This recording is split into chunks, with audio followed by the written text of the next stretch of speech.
水线排洗衣机，功能容量大，幸福家有水线排，生活新开始，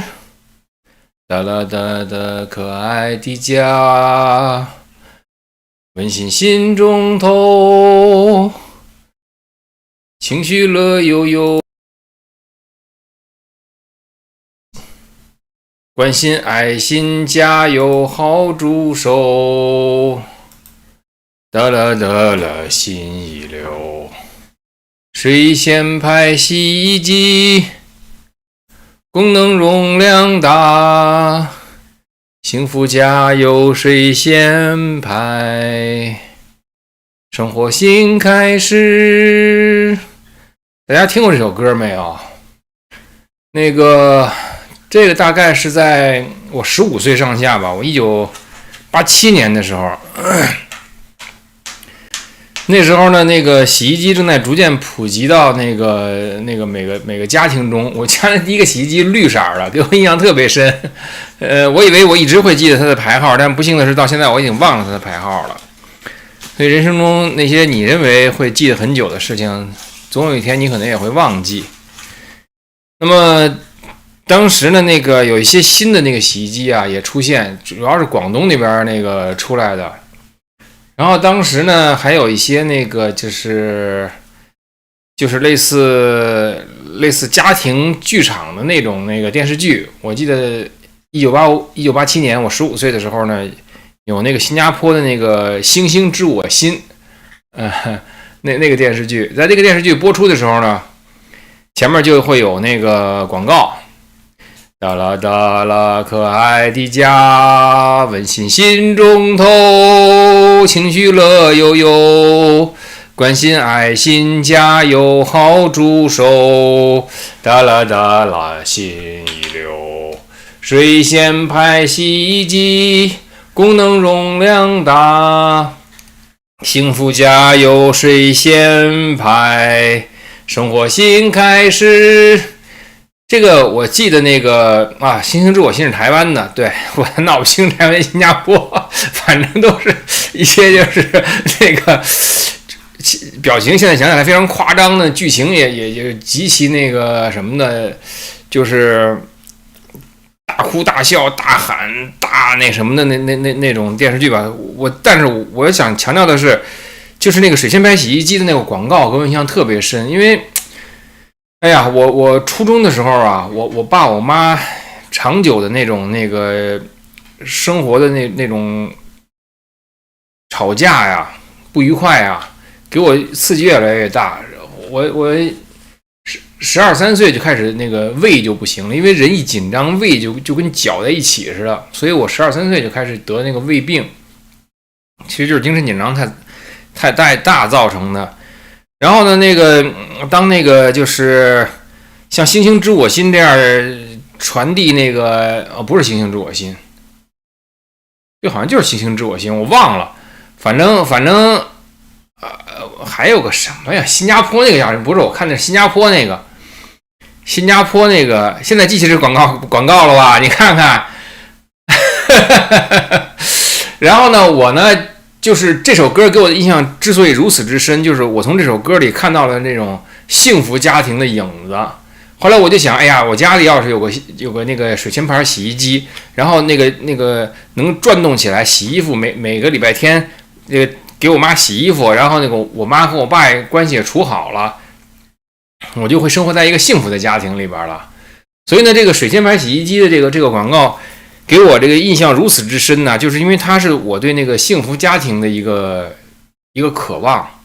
所以呢，就到现在我都觉得幸福的家庭应该是礼拜天有一个搅拌式的洗衣机开始发出嗡嗡的转动，并且洗衣机由于不太平衡，稍微有点晃，这样的话呢，洗出全家人的衣服。滚筒的洗衣机对我来说都不够正宗，你知道吗？什么干衣机都不需要考虑，我需要的是一台水线排洗衣机，然后呢功能容量大，这样的话呢，我爸我妈呢就不吵架了，然后我呢就是也能过上幸福的生活了。呃，所以呢，就是说这个，但是到了后来很久很久，现在我都52岁了。当然，我从心里知道，就是说幸福的家庭它不是来源于那个一个水仙盘洗衣机。但是呢，我从15岁那时候，我也不知道别人家庭是什么样，因为当时人民大学里边那个家庭啊，就是我们那个单元的那个家庭，大家好像都在吵架，然后家庭都处得不太好，我都不知道幸福家庭是什么样的。所以呢，因为我没有一个幸福家庭的那个概念嘛，托尔斯泰说幸福的家庭都是一样的，不幸的家庭各有各的不幸。所以呢，我就以为这个水前盘洗衣机它是一个出路，它呢绝对是一个就是说，当时我不知道基督教了，就没有弥赛亚降临嘛，那水前盘洗衣机就可以是一个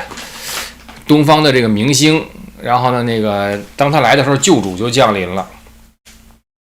我家这猫啊，又寻求这个注意力来了。它知道我在这儿做一些就是比较重要的事儿，它就能准确的挡在我和那个屏幕之间。我发现这猫绝对是有一些智力的，我跟你说吧。那个，然后呢，我说哪儿去了？就是水仙盘洗衣机，它呢就是我对家庭的一个那什么，然后相关的这些记忆啊，包括美术馆呐，我大姐带我去美术馆。中国美术馆那儿的那个竹子呀什么的，我都是辅助的记忆。然后呢，我希望在这个有竹子、有中国美术馆，我能去看美术展览。然后呢，这个情况下呀，我爸我妈关系也处得很好，我也能知道什么是幸福的家庭。但这些东西都没有实现，那么最近呢，就是我住在一个大学附近。我在大学附近呢，有一个那个就是冰激凌的一个卖冰激凌的地方。那个卖冰激凌的地方，其实是给这些大学的学生啊，提供一个勤工俭学或者是那个赚钱的那么一个地方。然后呢，前2天我就经过那个地方，发现那儿有好多人在那排着队等那个冰激凌。然后呢，那些人呢，就是拿着那种冰激凌。特别高兴的在笑，天也很晴朗。美国的天呢很晴朗，不像中国的天是灰蒙蒙的。美国的蓝天白云非常好看。然后呢，他们手里拿着这个冰激凌，下边是一个圆锥，上面是一个旋转的那个冰激凌，里边很显然有奶味儿、有甜味儿什么的。我看到这个场景呢，又想起我小时候这个对冰激凌的印象。我首次听到冰激凌这个词儿啊，是在那个就是文革之后，1978年前后，我6岁的时候啊，引进了一些那个印度的片子，其中有个片子就叫做那个《流浪者》。《流浪者》里面那歌呢是阿巴拉古呜阿巴拉古哒哒啦哒啦哒哒哒哒啦哒哒哒哒滴哒啦哒啦哒啦滴啦滴滴哒啦哒啦滴阿巴拉古呜阿巴拉古，就那个流浪者那个拉兹好像叫。那个当时呢，给我带来极其的浪漫和那个对拉兹，看这儿有懂行的，给我带来极其浪漫和那个就是异国情调的那什么，而且里边的那个印度女主角长得那个好看呢，哎呀，我当时就觉得怎么世界上居然还有这么好看的人呢？然后呢，在那个电影里边啊，就出现了这个冰激凌这个词儿，当时我就觉得很朗朗上口。但是呢，我又不知道那个它为什么叫冰激凌。但是呢，那里边那个场景是什么呢？是说在那个学校啊，那个小男孩小女孩都互相喜欢。然后呢，那个小女孩其实想鼓励那个小男孩接近自己。然后呢，他有一个冰激凌，小男孩呢是穷人家的，那个小女孩呢是富人家的，所以小女孩吃得起冰激凌，小男孩吃不起冰激凌。然后呢，那小女孩就用挑战的那个口气，就说问小男孩敢不敢抢自己手里的冰激凌。其实他是希望小男孩接近他，对他好。当然这都是我以后才知道了，但是我当时就知道小女孩挺喜欢小男孩，小男孩挺喜欢小女孩的。然后那个小男孩在这种女孩的激将法之下，就抢过这冰激凌开始吃。后来不幸的是，那小男孩流落社会变成小偷了。然后那小女孩最后还是爱上他了。反正这是很经典的印度歌舞片的那个场景。我们家这猫就塞在我和那个键盘之间，还拿个爪子顶着我肚子。反正它就是要找点这个注意力哈，是吧，李白？然后呢，当时我就觉得这个冰激凌这种食物是一种极其这个，简直就是肯定是好吃的不得了的食物。然后呢，而且我也希望有一天呢，我也能吃到冰激凌。虽然没有小女孩喜欢我们，但是我想我吃到冰激凌那一天，一定就会，也许就会有小女孩喜欢我了，或者我就是已经在小女孩的喜欢中吃那个冰激凌了。那么到后来很久很久，我都没有能吃上那个下边是圆锥，而上面是旋转的那个冰激凌。那个人民大学呢，算是怎么说呢？算是知识分子这样的地方，它已经是比较早的和国外接轨了。因此呢，在我上大概小学的时候啊，人民大学那个食堂旁边的那个一个小卖部，他们也是想挣点钱，他就开始卖那个冰激凌。但那个冰激凌呢，是那个大桶装的，他用一种专用的工具，就是前面是一个铁的圆的勺，完全是半球形的勺，在里边蒯一下，这儿有一个夹子，一夹它就给你放到你那个碗里边去了。当时那个冰激凌是5毛钱一个，那冰激凌是5毛钱一个，那个5毛钱对于当时我们来说是非常贵的，所以呢，我们这儿有一些能买个冰激凌票，你呢就是拿着那个粉红色的冰激凌票，能去那儿买冰激凌。这个当时吃那个冰激凌，对小学的我来说，简直就是一件怎么说呢，就是反正就是特别好的事儿吧。但是我心里还是有一定遗憾在的，因为毕竟我没有能吃到那个下边是圆锥，而上面是那个就是旋转的那种冰激凌，你知道吧？因为那种冰激凌不但是这种是我6岁的时候在电影里见过的冰激凌，而且是它有可能是意味着小女孩喜欢我的这种冰激凌，你知道吗？所以我始终没有能吃到这种冰激凌。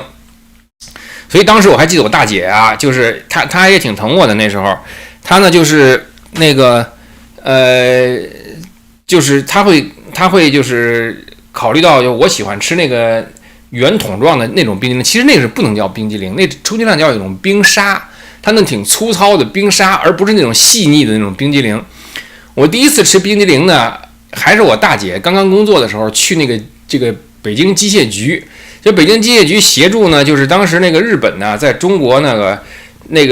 开办一些机械的展览，其中有食品机械和包装，我记得特别清楚。我就去看那展览，是我小时候开眼界的一个很重要的这个机会，这是我大姐教我的。然后在那个里边呢，就有一个有个冰激凌机。我当时一看那冰激凌机，那不就是下边圆锥，上面出来那种有巧克力色、有奶白色的那个冰激凌的东西吗？我当时简直就是长久的这种梦中的就是梦中情人出现的那种感觉，你知道吗？然后我就带着崇敬和忐忑不安的心吧，就排在就是吃冰激凌的队伍中，排在吃冰激凌的队伍中啊，就是让日本的销售人员，当时我看他很大，其实我觉得他可能也30多岁，但是我当时觉得他是很大的年纪的人，给了我一个冰激凌，那个冰激凌上面那个尖儿是很小的，我以非常珍惜的这种态度和一种简直就是朝圣一般的态度哈，就是舔了那个冰激凌，果然不负我多年的这个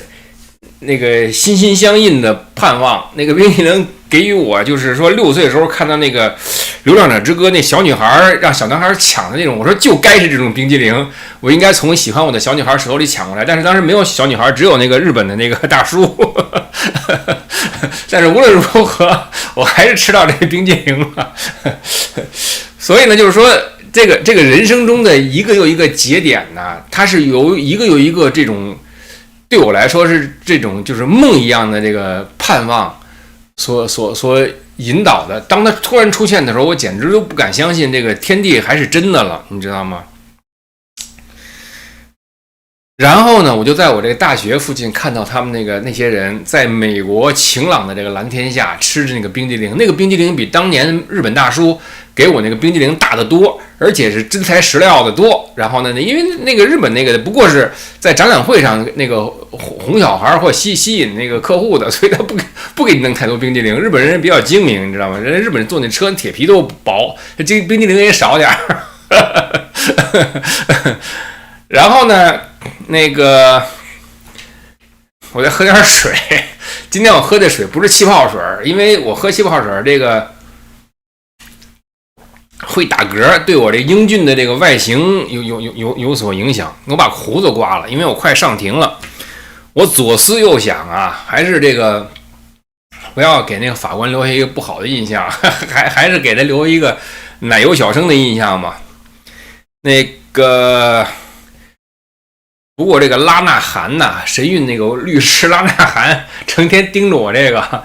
那他可能弄出一些材料来证明我不是奶油小生。不过像我现在这种节目做的是什么风格呢？就是普鲁斯特那个追忆似水年华的风格。大家看过普鲁斯特那追忆似水年华吗？21岁前后，追忆似水年华刚刚在中国第一次出版的时候我就买了，哎呦，我当时一下全都看懂了。我发现我就看这些东西一下就能看懂。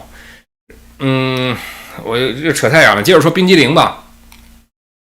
我就在美国的那个一个非常优美的大学里边看到很多人吃那个冰激凌，然后当时我一下就过去的那些场景啊、记忆啊、小时候的我呀，就同时都存在了，你知道吗？然后后来我就觉得。假如现在让我吃冰激凌，我还会吃吗？我基本肯定不会吃，因为我现在实际上吃的非常健康。因为我开始重量训练以后，我吃的相当健康，吃的都是原型食品，都是自己做饭。假如我从一个视角描述我的生活啊，我自己做饭，做那个饭都没什么形什么的，你可能听的人都得掉眼泪。假如我从另外一个角度描述我的生活呢，我吃的非常健康，然后呢身体就前所未有的哈那个。就是非常有型，你知道吗？尤其现在我穿西服最好看的时候，你知道吗？我活到现在，我都没有像那个以前都没有像现在这样能撑得起西服来。对，这儿有一观众说那个他也记得那个《流浪者之歌》，谢谢那个周伯通啊，那个给我一万什么韩元吧。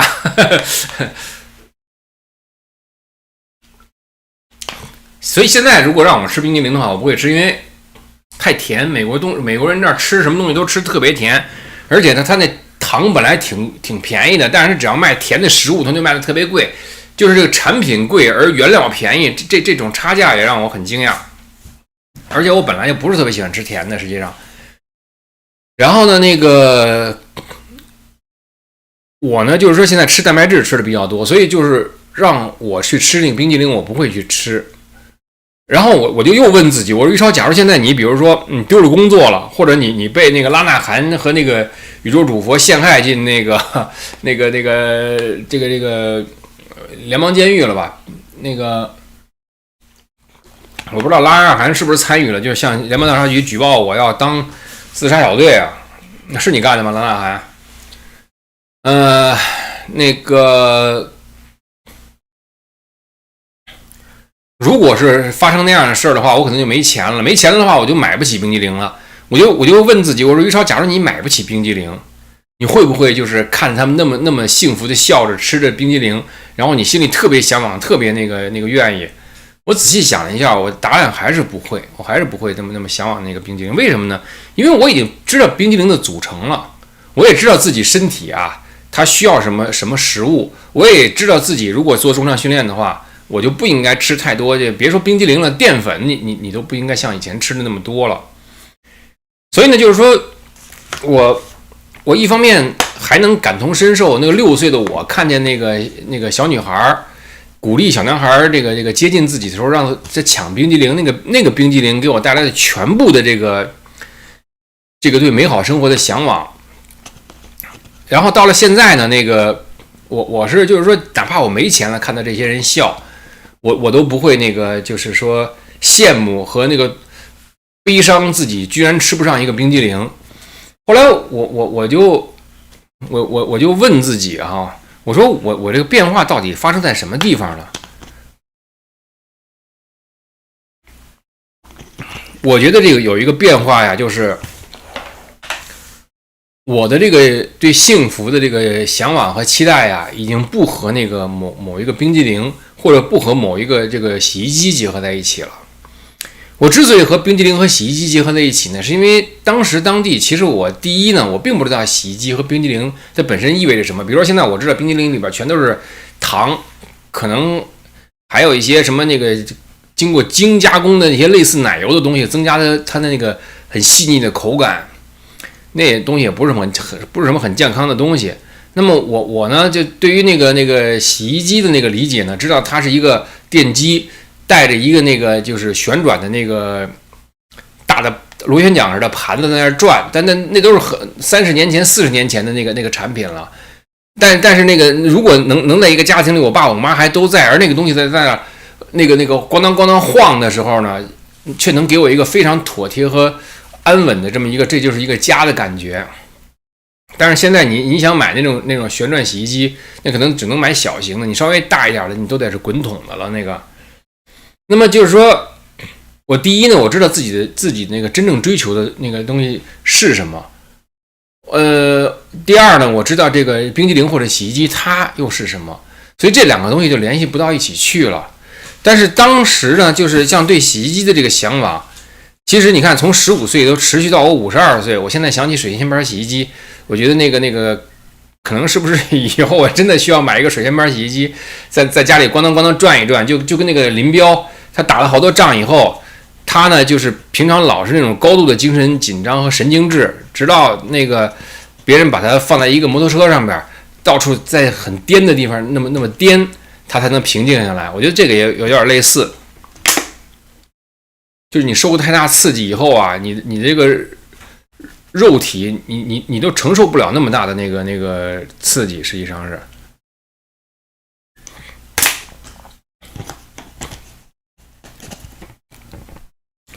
所以呢，就是说，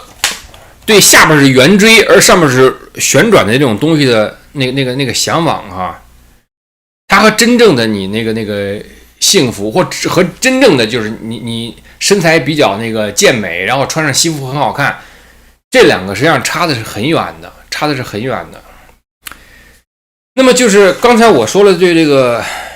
幸福的这个一个什么呀？一个迷思。其实我也想说说对不幸的这个一个迷思。我还是说我小时候的事儿。我小时候啊，去那个中央公园和中山公园，我妈带着我去中山公园。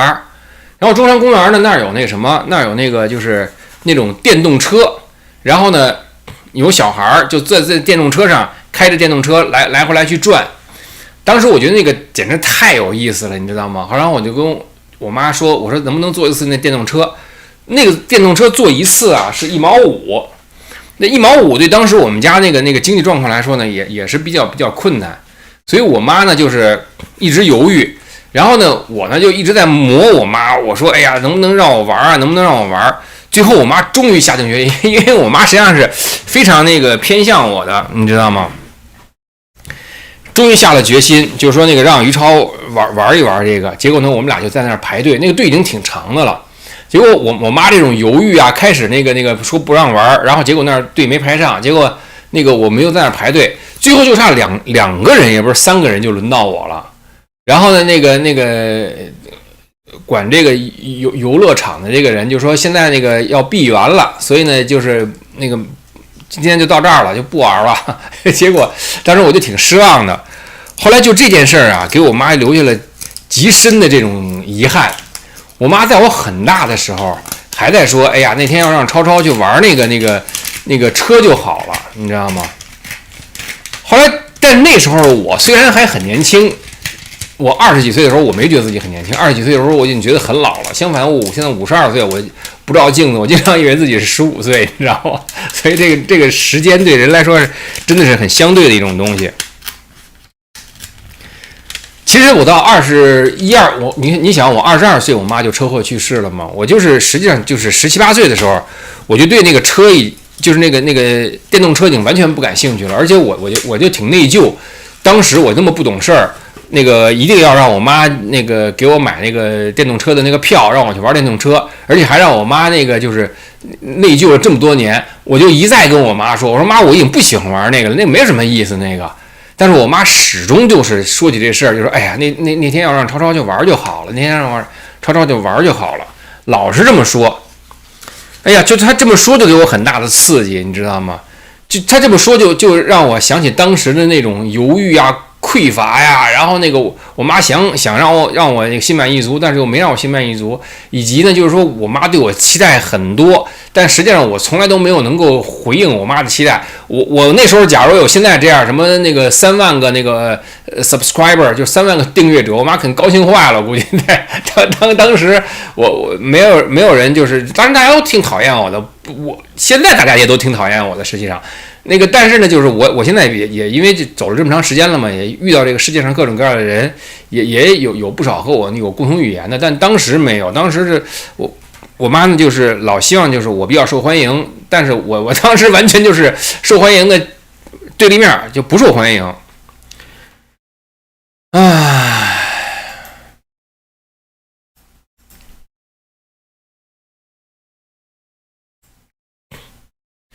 然后呢，我妈就说呀，说那个如果让超超玩那个车就好了。结果我一直到我妈车祸去世，我都没有能够向我妈解释清楚。其实我早就对那个不感兴趣了，而且真正让我感到这个内疚和伤感的，不是那个没法上车，而是我妈因为没法上车而产生的内疚，这个才让我内疚，让我伤感。那么。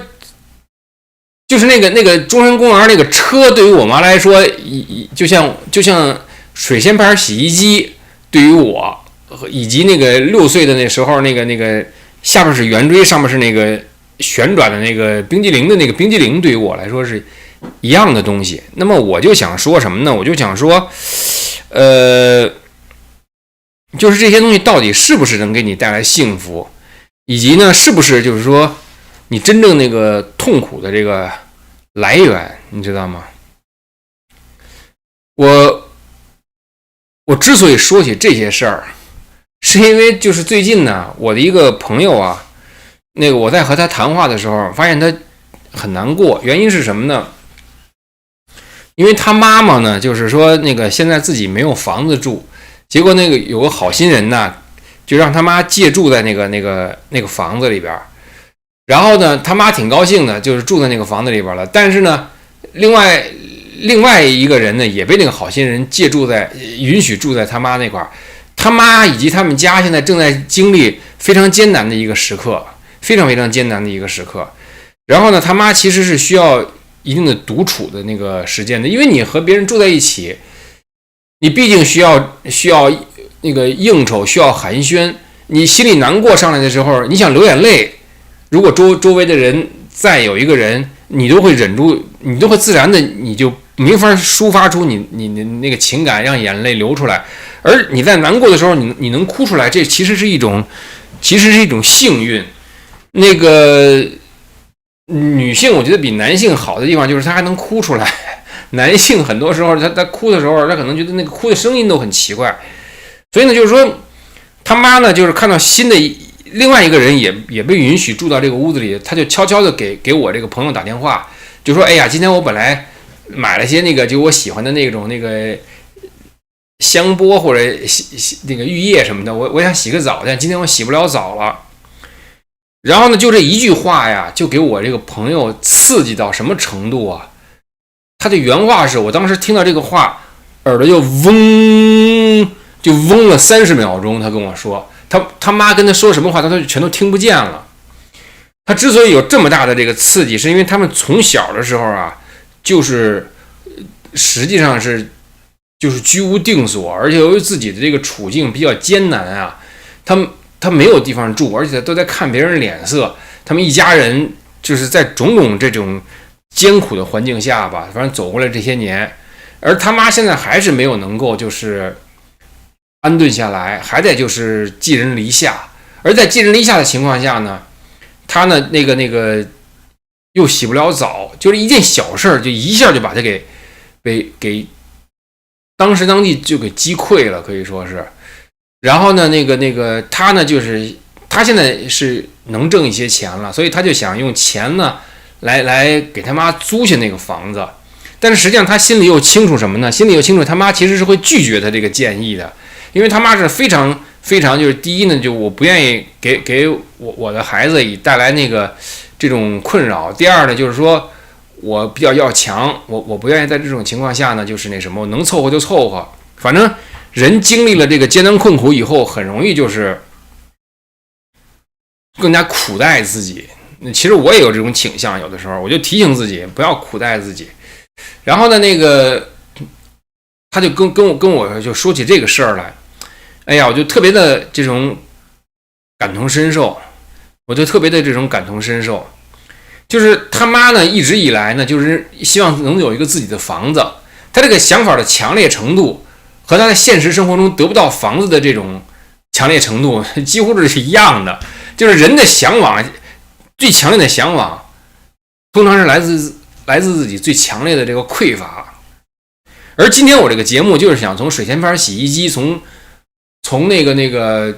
就是下边是圆锥，上面是螺旋旋转的那个冰激凌，谈一谈就是你所理解的匮乏到底是匮乏还是你心中的某些幻象。我想问的是，到底是真实还是幻象？我先不说它是真实还是幻象，我就是说这种强烈的向往啊，其实是从非常大的程度上能伤害一个人的，你知道吗？我就想起我家以前那个处境，我爸我妈吵架嘛，现在我好多都能理解了，就是说他们实际上在人生中好多事情都没想清楚，的话呢，而日复一日的这个说是琐事，其实是一次一次提醒你没有得到你想要，或者你没有得到你自认为应该得到的那个东西的一件一件小事儿，你知道吗？人自杀呀，不是因为什么遇到什么大事儿。人自杀都是就是一件非常小的小事儿，然后呢，让他想起了以前所有的这些事儿。在监狱里有句话说，我吃黄瓜都没吃过一根直溜的，你知道吗？当你再吃到一根短的那个不直溜的黄瓜的时候，你就崩溃了，你知道吗？你就崩溃了。所以呢，就是说。我那个朋友他说他刚听他妈说那句话，说我今天洗不了澡了，耳朵就嗡的一声，整个头就嗡的一声。他说是嗡了30秒钟。其实他这个计时啊，我是表示怀疑的，因为你可能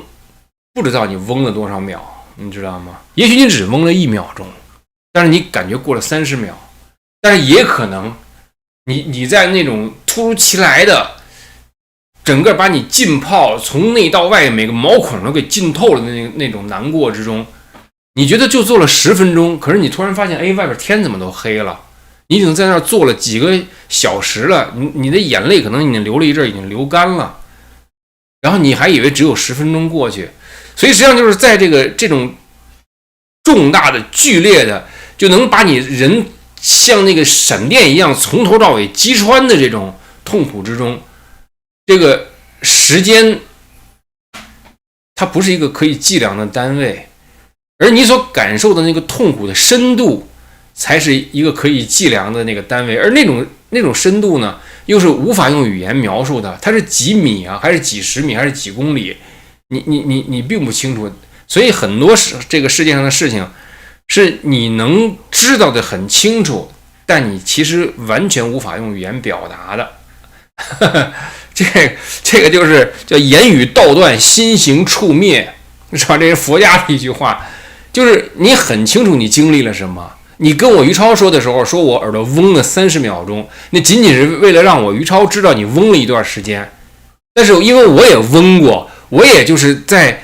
我以为是15分钟、30分钟的那个时间内，一抬头一看，天已经黑了，我都不知道过去多长时间了。这些东西我全都经历过，所以并不是你的语言让我知道的，是我过去的经历让我知道的。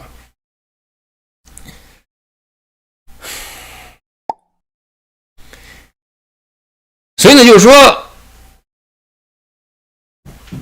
如果我回顾那个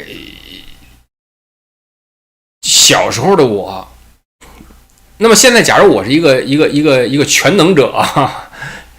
我会给小时候我给一个什么东西呢？我会不会给他一个水仙牌洗衣机呢？让那个水仙牌洗衣机每个礼拜天都转一转？我肯定不会的，因为我知道，假如我给那个这个15岁的我一个水仙牌洗衣机，会在那个转的那个哐啷哐啷的声音中，我爸我妈还会在那儿吵架，我还会感到非常痛苦。然后我会不会给6岁的那个我一个冰激凌呢？也不会，因为那个冰激凌并不会给我带来一个喜欢我的女孩。然后呢，它也不会让我的人生就一下就变得美好了。实际上，我当时人生之所以那么痛苦，还希望某个女孩喜欢我，是因为我天天挨老师的说，天天被那个非常势利的想取悦老师的那些同学欺负。因为他们觉得老师不喜欢我，他们就更踩我，他们就觉得自己是正确的，你知道吗？就跟现在法轮功里边的这些人一样，你知道吗？法轮功里边这些人现在还在说什么于超是这个精神病，或者于超是那个说的全是假的什么的，他以为取悦宇宙主佛，然后他就能走在正确的路上了。但殊不知于超，我今年52岁，已经不是当年那个在幼儿园里被人欺负的于超了，我也不是当年在小学里被人欺负的于超了。我应付所有的这些霸凌者，比你一生所见过、所听过的总数还多，你知道吗？这也就是为什么我在宇宙主佛面前让他觉得如此之扎手。那个拉纳汗，你是不是你找那个 FBI 他们举报我了？那个 FBI 他们也没把我当场给抓走。你想没想过这个后边意味着什么呢？当然，我的意思是什么呢？就是说，如果我是全能者的话，我就不会给我的那个小时候的那个我呀，一个那个冰激凌或者一个水仙牌洗衣机。我呢会给他。会给他那什么，会给他那个，就是讲一讲这些道理，就是讲一讲，就是说，实际上呢，就是让你耳朵嗡那么一下，那个东西啊，并不是那个没洗上澡这个事儿触发你，也不是你没吃那个冰激凌，那个事儿是如此让你痛苦，或者我没吃了一根直溜的黄瓜就能击溃你，不是那样的。那些东西只是一个提醒你长久去回避和想要尽快逃离的那个深刻的长久的那个伤害。然后你之所以感到如此长久的这个伤害，如此深沉痛苦的这个痛苦，它来自于哪儿呢？我觉得来自于很大程度上是因为你没有正视那个痛苦，没有安住于那个痛苦之中。你只知道痛苦，你只想赶快跑。你越想跑的时候，那个痛苦就越牢固。而你就和他在一起，你真正看他的时候，实际上那个可能是你人生的礼物。就像现在我做这个节目，实际上有很多我根本就从来未曾谋面的人，我从来不知道的人，他们看了我节目看了很长时间，而且他们告诉我说于超，你的节目帮助很多。其实我的节目说什么了呀？我的节目中很多时候就是把以前的那个经历，以前那个痛苦到底是什么，仅仅是陈述出来而已。所以当你要逃避这个痛苦的时候，它被你的逃避所巩固的是如此牢固，如此强大。它的强大就像一个音叉一样，当一敲那音叉，你整个里边的那个勉强拼凑起来的那个就是坚强被震得粉碎，你知道吗？全都变成眼泪，全都变成血从你的脸上流下来，直到流干了为止，你就能被震碎到这个程度。这就是因为你老逃避的。而如果比如说我所亲身实践的是，因为我逃来逃去，实际上最终我还是要去回头看的，你知道吗？就比如说我妈去世以后，我觉得这个痛苦至少长达15年或20年，实际上到现在我都没有完全能够，就是说不痛苦。我觉得人生重要的并不是不痛苦，而是你真正的看清楚当时当地发生了什么，那痛苦到底是怎么产生的，怎么流过你的，你知道吗？然后怎么这个流过你，渗透到你每一个神经末梢的最细微的那一端，让你痛苦的，你把这个情况全都给弄得尽可能清楚一点。当你说出来的时候，这就是一个特别重要的礼物。这个礼物它可以治愈很多人，而那些人得到治愈，反过来也让你得到治愈。为什么呢？你就知道那个过去那事儿发生不是没有原因的。这具体更宏大的原因是什么？我不知道，但至少从这个时间线上看到的是，过去的那些事情使得我现在这些自然流露出的话，它就已经能帮到了很多很多人。也许不少人就因为我这些分享而没有自杀，都是有可能的。我是这么想的。所以我就想说呢，就是说人生中很多的你想追求的那些事情，你长久渴望的事情，其实是幻象。我就觉得其实是幻象，而真正的解法解题的那个要害在哪儿了？解题要害就是在你此时此刻的痛苦之中，你知道吗？我这个其实也是我学这个约伯记的一点体会，就是说人总想趋吉避凶，趋利避害，然后呢，那个发生痛苦以后呢，人只想离开痛苦，减少痛苦，但是实际上这个痛苦它是有奥秘的，我觉得是，我所能窥见的一点点痛苦的那个奥秘是什么呢？就是说，这个世界上人和人是不一样的，人和人是不一样的。有的人喜欢吃喝玩乐，有的人喜欢那个什么吧，反正有的人他就是天生他就被挑选来经历这些让人从里到外全部破碎的这个事情。然后他经历了，之所以挑选他来经历这个破碎的事情，是因为他有这样的资质，能够经历。其他人他真的破碎了，真的完了，真的精神失常了，真的那什么了，跳楼了，说不定。然后他这个被挑选的人，比如说我不知道谁挑选的我，但是现在我就越来越觉得，就是说我可能就是适合做，就是这个材料吧，就跟《西游记》孙悟空就是要从事一些那个很艰险的任务的时候，跟那个唐僧说左右是个舍命的材料，就是说我自己左右是个舍命的材料。我觉得就是你有些才气，你有些志向，你有一些就是说能够领会这个世界不同于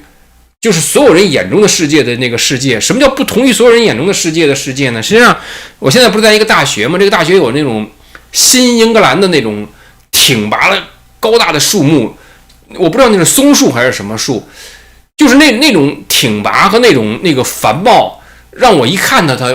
抬头一看，我就心生一种想流泪的感动。这种想流泪的感动，其实我在小时候曾经经历过。在人民大学的时候，我也看到过。对于那个小孩的我来说，高耸入云的树，其实那个树并不高，只是因为当时我太小了，所以那个树对我来说特别高。但是我在那个树下就没有接近那个树，仰头看那个树，好像整个天空那个树都那个树冠都占据一定的位置，然后透过树冠看到蓝天，就那种感觉让我一下就被感动了，就觉得世界本该如此。然后呢，这种本该如此在我心里也会引发感动。但是后来的这个人世的奔波，还有种种的这种幻象，无论是幸福上的幻象，还是像我妈那个缺憾上的幻象，就是说我没能让超超去玩那个电动车，这些都不是真实的。这些幻象也就是让你把全部的心神投注在这个幻象上，追求这个幻象。当你真正的接触到一点边的时候，你发现那个下边圆锥，而上面是那个螺旋式的那种细腻口感的东西，给你带来的只是一些糖和一些那个精加工的一些并不健康的那个东西。除此之外，什么喜欢你的女孩和那什么都在这个场景之外。所以呢，就是说这些幻象的存在，使得我在很小很小的时候看到那个松树，看到那个皂角树，看到核桃树的那种心里的那种一下就感动了，好像就是我的心就和那个树就是挺贴近的那种感觉。现在我在那个我住的这个地方嘛，是马萨诸塞州，你可以经常看到这种挺拔的树。它给我最大的一个那个好处是什么呢？是让我想起了我此前曾经被感动过，而现在我发现我心里还是能够有这种感动。我不知道这种感动是不是在我心里等候我很久了，等候我那个内心那个持逐外物太久了。所以这正如那个刘禹锡那个就是春日凝妆上翠楼，这个闺中少妇不知愁，春日凝妆上翠楼。青青陌头两有杨柳色，悔教夫婿觅封侯。我可能背错了一条，以前专门做过一期节目，就是说别人说的这种闺怨，这个就是说的是好像少妇啊怀春，然后看到那个杨柳那个如此嫩绿，而自己青春却抛掷，然后想到夫君就是不应该用那种功名催着他去那个追求功名，认为这是一个男女之间的事儿。我认为这写的不是男女之间的事儿，我认为这写的就是你内心那个真正的感动和你这个池物外物的那个你之间的关系。那个少妇就是那个真正的你，而你想着我有了冰激凌，女孩就喜欢我了，或者我有了水前牌洗衣机，我家里就幸福了，我爸我妈就不吵架了，或者我妈认为我如果当年在那个就是中山公园让我儿子坐上那个电动车，我就不遗憾了。就这样的自己，已经长久的被内心的那个能被挺拔参天的树木感动的自己等候太久了。这就是我今天节目想说的。所以呢，就是说我觉得是那个痛苦还会是痛苦，但我希望它能够成为你的那个礼物，成为你的宝藏。我希望它能够成为就是你人生中和你长久同行的，你像看一个就是非常有价值的朋友，甚至是看一个非常有价值的亲人那样，看你曾经经历的这些你以为就是难以化解的这些痛苦。我觉得人生也许应该是这样，也许你活得更真实吧，也更丰满。那个我不知道我说清楚没有。